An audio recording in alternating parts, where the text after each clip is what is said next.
Maya Hawke, Chaos Angel, album review, let's chat about it. Hey friends, what's going on? John here from What's Spinning here tonight to chat about this latest album from Maya Hawke, singer-songwriter. You may know her from Stranger Things as well. She's an actress, and since 2020 she's been putting out music as well. As a matter of fact, I meant to chat about her 2020 debut album Blush when it came out.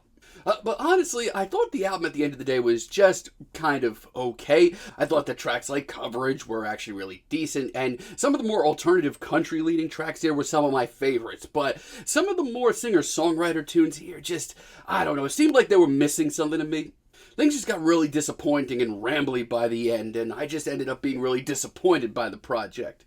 And if anything, I doubled down on those thoughts on 2022's Moss. I mean, tracks like Crazy Kid and South Elroy actually showed Maya really maturing very nicely and putting together some really memorable tracks. But then I heard tracks like Lunamoth and Hiatus, and my god, were they even more faceless than some of the material on her debut album. However, I've always wanted to enjoy Maya's music just because I do appreciate her songwriting quite a bit. It's often very hushed, very revealing, very personal. And my expectations for this latest record weren't necessarily the highest, but I will say this, the slew of singles that she dropped from this are easily 3 of her best tracks that she's ever put out, and overall this is, I think, her best project. This album starts off with Black Ice, and I think that it's a really classy intro to this album. It's not the punchiest intro, and I didn't expect it to be, but it does show Maya growing where she should. There is such a grace to this track, and I feel like she is maturing as a songwriter wonderfully. Even creatively, this track gets kind of weird at points, and it just feels a lot more organic this time around. The risks that she's taking are actually starting to pay off a little bit. It's a really enjoyable intro. Dark is really nice too. I mean, this is a very stripped down and hushed track. If you have listened to some of her interviews, she has kind of revealed that this album here has been very much influenced by the likes of Adrian Lenker and James Blake. Now, this track here definitely has an Adrian Lenker feel to it. The dainty, plucked riff is really, really memorable. Also, her vocals are just so pained, as are the lyrics. I mean, in the past, at least to me, some of her lighter tunes and ballads have been some of her least interesting tracks, but they really are starting to take shape here. And when that bluesy riff comes crashing in the final moments, I get the hype. Missing Out, I've enjoyed it since it dropped as a single. I think it's one of the better tracks she's ever penned. It's a little bit more on the artsy side, but the pacing here seems right.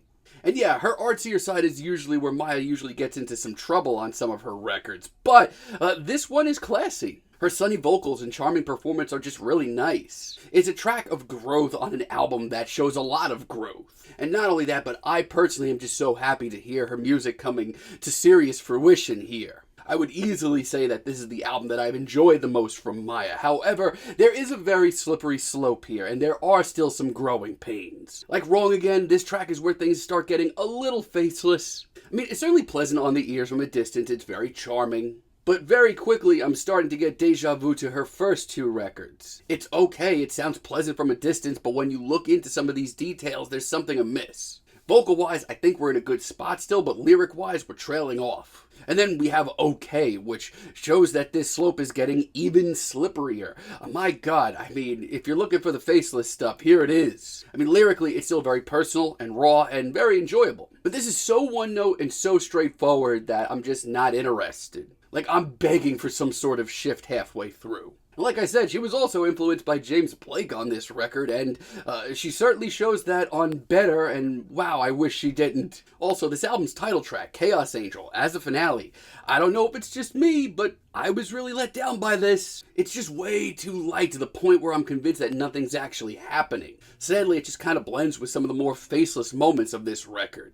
I mean, we're not there yet, but we're certainly getting there. Big Idea, this one is right on the money. I love the breeziness in this track. I love the quaint strummed riff and just how charming this is. This reminds me of the direction of her early work that I actually enjoyed. Plus, it shows her growing as a songwriter, which I very much respect. Also, hang in there. Not only is it the best track here, but it's one of the best tracks that Maya's ever penned. This is absolutely gorgeous and raw and personal from start to finish. Between that and her very warm, very comforting vocals, this is Maya projected. And if this is a sign of things to come in her career, you could sign me up.